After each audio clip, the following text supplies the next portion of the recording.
네, 10분 메시지 62강 나갑니다. 이제 올해 마지막 10분 메시지네요. 자, 간단하게 10분 메시지라 오늘은 메시지라기보다는 좀 성경 이 구절을 마음에 담는 시간을 좀 준비하려고 합니다. 자, 우리는 사람들에게는 인생의 도리가 있죠.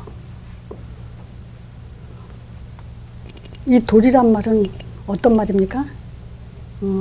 어떤 입장에서 마땅히 행해야 될 바른 길을 말하죠. 자, 그러니까 우리는 해야 될 일, 행할 일이 있는가 하면 해서는 안 되는 일도 있죠. 또 해야 할 때가 있는가 하면 안 해도 될 때가 있고요. 또 해도 될 말이 있기도 하고요. 해서는 안 된 말도 있죠. 또 실수할 수도 있지만 또 절대 실수해서는 안 되는 실수도 있어요. 자, 또 결국은 선택하고 결정해야 될 일도 그 선택하고 결정해야 될 것도 있지만 그렇게 해서는 안 될 것도 있죠. 그런 걸로 인해서 결국은 우리는 열매가 후회하는 그런 열매를 갖게 되죠. 마찬가지로 우리는 신앙의 도리가 있어요. 즉 다른 말로 믿음의 도리라고 할 수 있죠. 오늘 본문에 히브리서 2장 14절에 우리에게 큰 대제사장이 있다래요.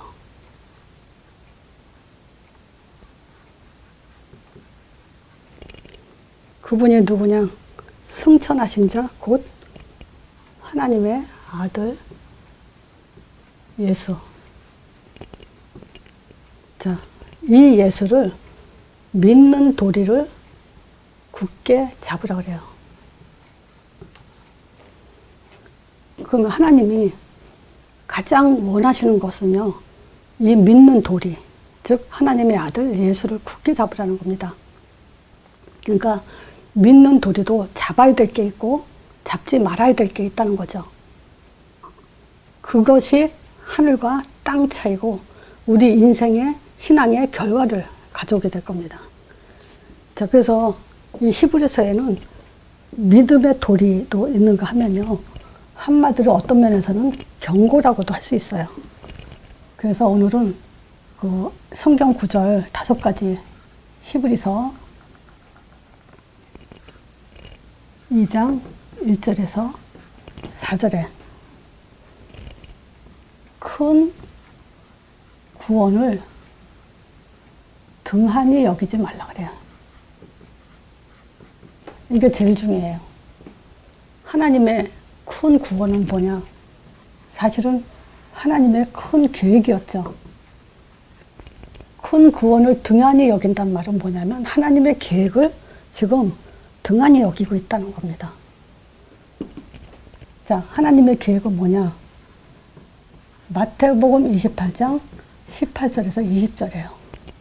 예수님한테 하늘과 땅의 모든 권세를 주시는 거예요. 즉 하나님의 아들 또는 예수 이름에 하늘과 땅의 권세를 줘서 큰 구원을 이루는 것이 바로 하나님의 계획이에요. 또 두 번째 성경 구절이요. 히브리서 10장 29절이에요. 언약의 피를 부정한 것으로 여기지 말라 그래요.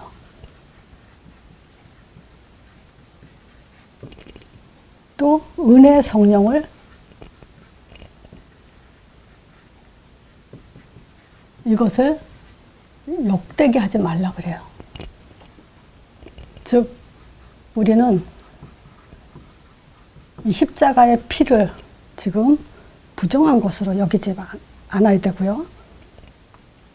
또 부활의 능력, 어떤 종교도 따라할 수 없는 이 부활의 능력을 욕되게 하지 말라는 거예요. 이 십자가는 하나님의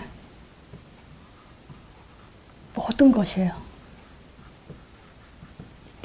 그래서 이 십자가 피를 다이아몬드의 그 제일 중요한 그 뭐가 반지에 그 다이아몬드 반지 있잖아요. 그 다이아몬드 보석과 같은 그것을 지금 초점을 두는 것이 거기에 대한 강조라는 것이 바로 십자가 피죠. 이것이 바로 하나님의 아들도 물론 모든 것이지만 이 십자가가 구원의 꽃 중의 꽃이죠. 그리고 이 부활의 능력 또한 하나님의 모든 능력을 보여주는 믿음의 능력, 모든 하나님이 그 예수님이 하나님의 아들이라는 증거, 이 모든 것이 바로 또 이 부활의 능력이 있어서 이 십자가 부활은 따로 뛸 수 없는 그런 얘기죠. 자, 히브리서 3장 12절에 살아계신 하나님께로부터 떨어질까 삼가 주의하라 그래요. 하나님께 떨어질까 주의하라. 자, 이 말은 뭡니까? 성령 인도 받으라는 거죠. 성령 인도 받지 못한다는 말은 결국 하나님부터 멀리 떨어진다는 말이죠. 그 성령 인도 받기 위해서 제가 계속 강조하는 게 뭐죠? 물론 그 전도자를 따라가는 것도 성령 인도예요. 그렇지만 끝까지 가려면 개인화가 돼야 됩니다. 사실 제가 가장 강조하는 게 개인화인 거 알죠? 기독교가 우리나라 같이 제사를 많이 지내던 나라가 십자가가 많이 선 것은 정말 기적적인 일이죠. 근데 그 십자가가 지금 어떻게 됐냐? 교회가 많이 지금 그 미자립을 면하지 못하고 있고요. 교회가 교회 역할을 지금 많이 못하고 있죠. 그건 결국 왜 그러냐? 하나님의 능력에 의해서 교회는 많이 세워졌지만 결국 양육과 개인화가 안 됨으로 인해서 교회가 종교에 지고 있다는 증거입니다. 그래서 이 개인화는 계속 강조해도 부족하지 않아요. 개인화가 답니다. 이 개인화가 안 되면요, 내가 원치 않아도 하나님과 멀어지게 돼 있어요. 사단이 그렇게 하죠. 히브리서 5장 1절과 8절이요. 여기서는 뭐냐? 그리스도의 초보를 버리래요. 맨날 어린애 신앙을 갖고 살지 말라는 거예요. 그리고 죽은 행실을 회개해라. 또 가시와 엉겅퀴 욕을 내지 말라 그래요. 진짜 그래요. 신앙생활 오래 해도요, 계속 뭐냐면 시험 들고 문제 빠지고 수준이 말이 아니고 이런 것들이 결국은 초보 신앙생활이고요. 죽은 행위고 죽은 행실.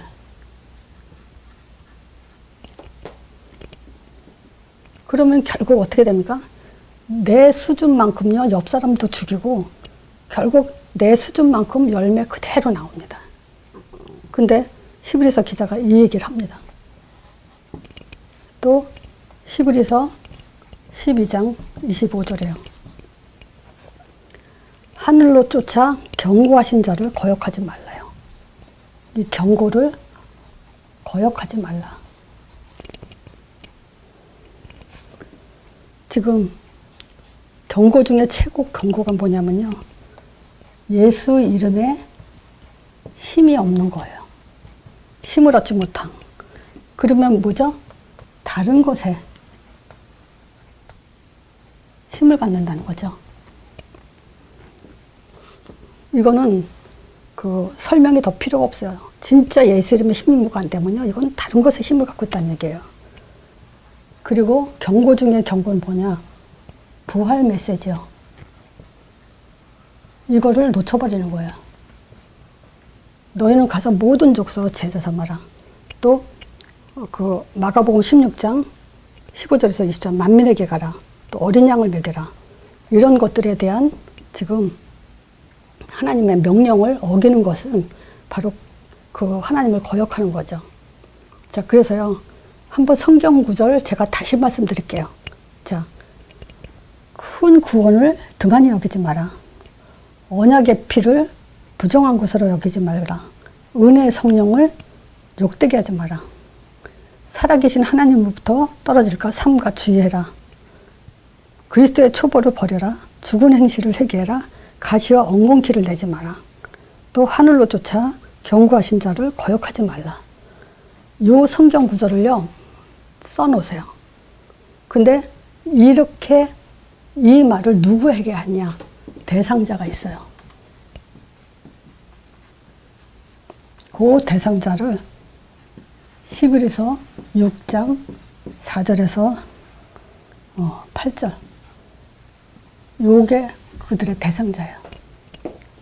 보세요. 누군가 4절에 그러죠. 한 번 비침을 얻고 하늘의 은사를 맛보고 성령에 참여한 바가 되고, 또 5절에 하나님의 선한 말씀과 내세의 능력을 맛보고, 이 말은 우리가 봐도 충분히 구원받은 사람들 얘기죠. 그리고 성령에 참여한 바 됐다는 것은 전도까지 해본 사람이죠. 그리고 말씀과 내세의 능력을 맛봤다. 그 능력도 받아서 전도자의 삶에 응답도 받아본 사람이죠. 근데 6절에 보면요, 타락한 자, 이 맛을 보고도 타락한 자들은 다시 새롭게 해서 회개케 할 수 없다 그래요. 그리고 이 사람들은 자기의 하나님의 아들을 다시 십자가에 못 박아서 욕을 보였다고 얘기해요. 그리고 8절에 얘기합니다.